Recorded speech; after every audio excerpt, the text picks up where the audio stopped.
Firekind. So pleased to meet you. How are you? Doing amazing. Thanks very much for having us. Cheers, yeah.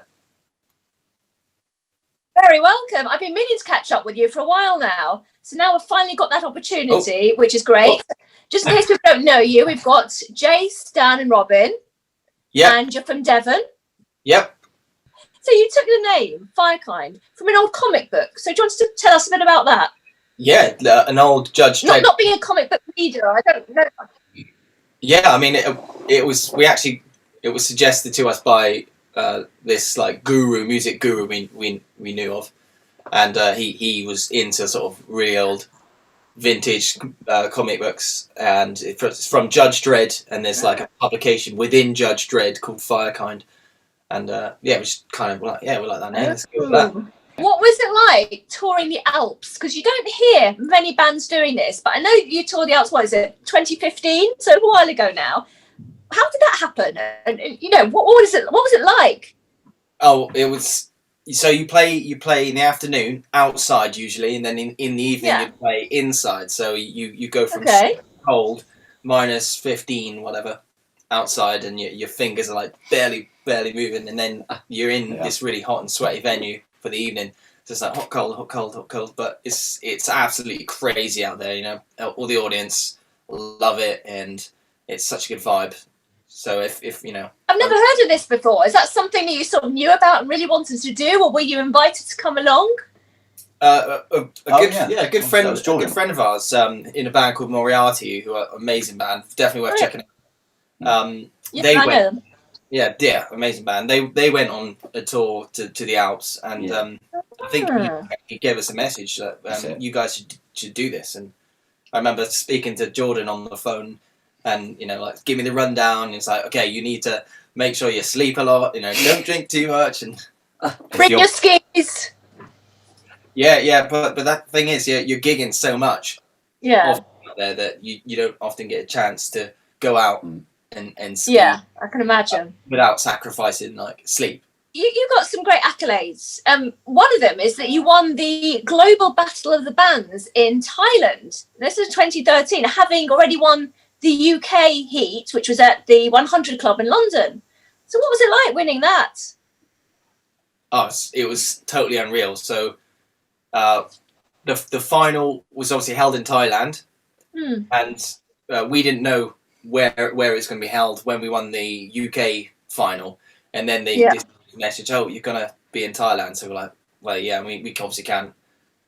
You know, it's going to be a lot of money to go out there, and they're like, yeah, by the way, we'll cover all the costs and stuff. So I'm like, wow, it's unreal. And we went out there, we played for like 8 minutes, and had the best time. So yeah, I mean, we've done quite a few sort of Battle of the Bands competitions before, and I think you get this self-confidence. Wow, it's weird because obviously you've got to play it. I mean, for us, in a humble way, because if you're too confident, you can come across as fake.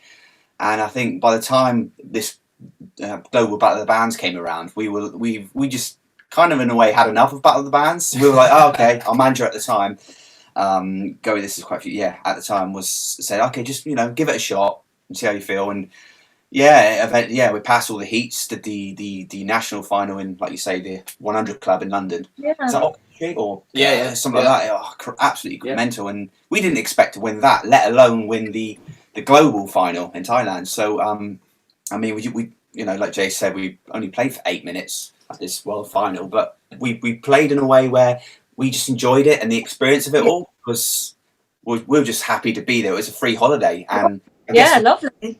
The judges at the time saw that we were, I guess, not.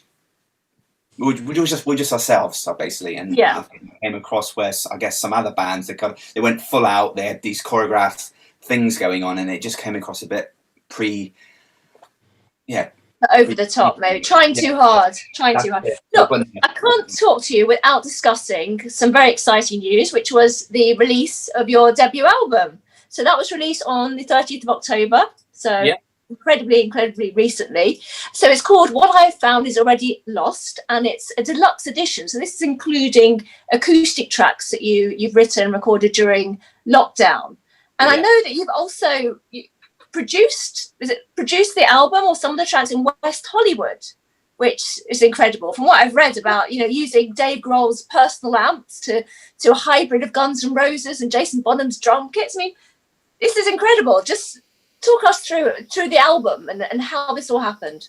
So yeah, it was produced by Alan Johannes, who is one of the super talented multi-musician instrumentalists, and absolutely, he's one of these guys that's in the background for some of these incredibly huge bands like Queens of the Stone Age and Foo Fighters, and 11 was his band, and Chris Cornell, when he was around, he was always working with him.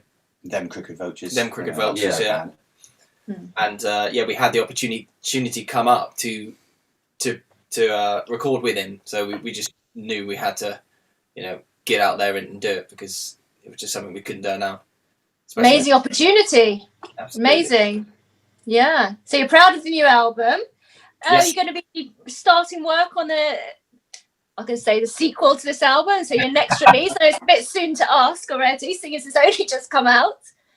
But are you already thinking ahead? Yeah, I mean, writing is something we try and do consistently anyway. So when it comes to releasing an album, it's like you just group a collection of tracks up to that point in a way that kind of flow together. So we are already working on new material, but even newer material. Yeah. So looking ahead to next year, if this virus disappears, which I know it's not going to disappear, but if things get back to some form of normality, where can we find you? Where can we go and see you play live? So yeah, we're currently working on quite a big list of festivals to hopefully, when they start back up, to be on that circuit. So you may see us at a festival all around the country, and yeah, also lots of venues in Bristol and London and are there any festivals you can announce yet?